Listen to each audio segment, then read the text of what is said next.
সমালোচনা যারা করো তাদের কাছে জানতে চাই, এত সময় পাও কোথায়? এত সুন্দর মনটাকে ডাস্টবিন বানিয়েছ, কোনো সমস্যা হয়েছিল কি মাথায়? অন্যকে নিয়ে এত মাতামাতি করার মানে কিছু নাই, পিছে লাগলে পিছেই থাকবে, অতীত ইতিহাস ঘেটে পাই। সমালোচনা করে বোকার মতো অনেকেই করেছে নিজের সময় নষ্ট, অন্যের পথের কাটা হতে গিয়ে অনেকেই হয়েছে কিন্তু পথভ্রষ্ট। কখনো কল্পনাও করি নাই যে জীবনটা এমন এক পর্যায়ে এসে দাঁড়াবে, চাইলেও কোনো কিছু ঠিক রাখতে পারবো না। কখনো ভাবি নাই আড়ালে চোখের পানি মুছে সবার সামনে সুখে থাকার অভিনয় করতে হবে।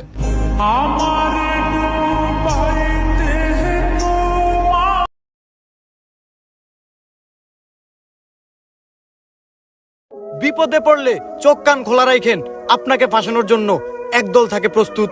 যাদেরকে সাঁতার শিখিয়েছিলেন তারাই আপনাকে ডুবাতে চায়। পৃথিবীটা বড়ই অদ্ভুত। মানুষকে চোখের দেখায় চেনা যায় না, থাকুক যতই কাছে, সময়ের সাথে সাথে রূপ বের হয়ে আসে।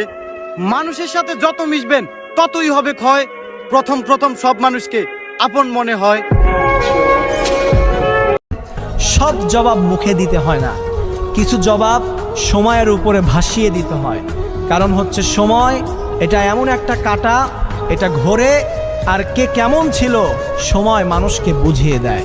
কখনো ভালো সময় আসবে, কখনো খারাপ সময় আসবে, কিন্তু আমার খারাপ সময়ে আমি বুঝে গেছি কে আমার আপন ছিল, কে আমার পর ছিল, এটা তো আমি বুঝে গেছি।